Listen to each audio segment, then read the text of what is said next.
നാട്ടിൽ മനുഷ്യനും ജീവിക്കണം, മൃഗങ്ങൾക്കും ജീവിക്കണം. ആ ബാലൻസ് കണ്ടെത്തുന്നത് എങ്ങനെയാണെന്ന പരിഹാരം വൈകുന്ന കാലത്തോളം വന്യജീവി സംഘർഷത്തിൽ പൊലിയുന്ന ജീവനുകളുടെ എണ്ണം ഇനിയും കൂടും. അപ്പോൾ നാട്ടുകാരെന്ത് ചെയ്യും? ആറളത്ത് ആദിവാസി ദമ്പതിമാരെ കാട്ടാന ചവിട്ടിക്കൊന്ന സംഭവത്തിൽ ജനങ്ങൾ ചോദിക്കുന്നു. ഇന്ന് അവർക്ക് സംഭവിച്ചു, നാളെ ഇത് ഞങ്ങൾക്കും സംഭവിക്കില്ലേ എന്ന്.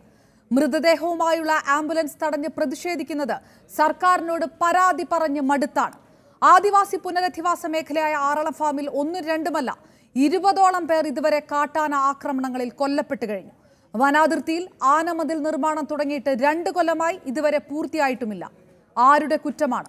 ഇന്ന് വനമന്ത്രി വിളിച്ച സർവകക്ഷി യോഗമുണ്ട്. കുടുംബത്തിന് 20 ലക്ഷം രൂപ നഷ്ടപരിഹാരം ആദ്യഘട്ടമായി നൽകുമെന്നുള്ള പ്രഖ്യാപനമുണ്ട്. നഷ്ടപരിഹാരം വേണ്ടത് തന്നെ, പക്ഷേ അതല്ല ജീവന്റെ ശരിയായ വില. ജീവൻ ഒടുങ്ങാതെ നോക്കുക തന്നെയാണ്. ഏതായാലും ആറളത്ത് പ്രതിഷേധം ശക്തമാവുകയാണ്. UDF-ഉം BJP-യും ആഹ്വാനം ചെയ്ത ഹർത്താലും പുരോഗമിക്കുന്നു.